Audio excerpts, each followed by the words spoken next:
White people deserve a home. There's 1.4 billion Chinamen, there's 1.4 billion Indians, there's a billion Africans, there's a billion Arabs, and they've all got their own country. Less white culture, and ultimately, we're going to turn into global South Africa. And I will fight to stop that from happening, Sam. I don't want us to turn into South Africa. I had family in Rhodesia, I had family in South Africa. I'm not letting it happen here. And so I'm trying with all my might to be peaceful and reasonable and political, but we have to protect white Australia. Ah, yes. White Australia. A phrase as historically inaccurate as it is ironic.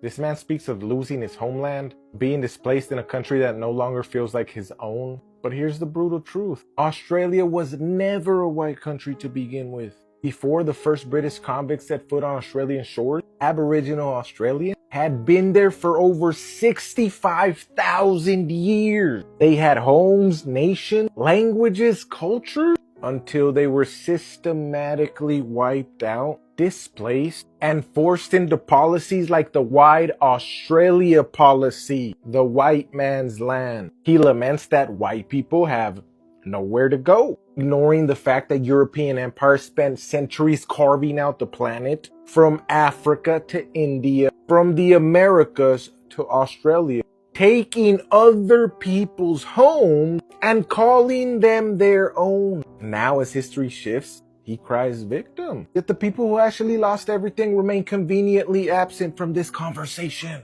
And what exactly is white Australian culture? Is it the indigenous traditions that were erased? The British colonial rule that built wealth off stolen land? The multicultural influence that shaped modern Australia into what it is today? The reality is, culture isn't something you hoard. It's something that evolves. It blends. It adapts. The real battle isn't about protecting white Australia. It's about protecting the future of Australia. A future where history isn't rewritten to fit nostalgic delusions. I mean, where are they in the conversation? That's where the conversation needs to start. Can't ignore the past and invent one. Phrase white Australia is a lie. Bold-faced lie. Lies aren't real. And it's not patriotism. It's fear.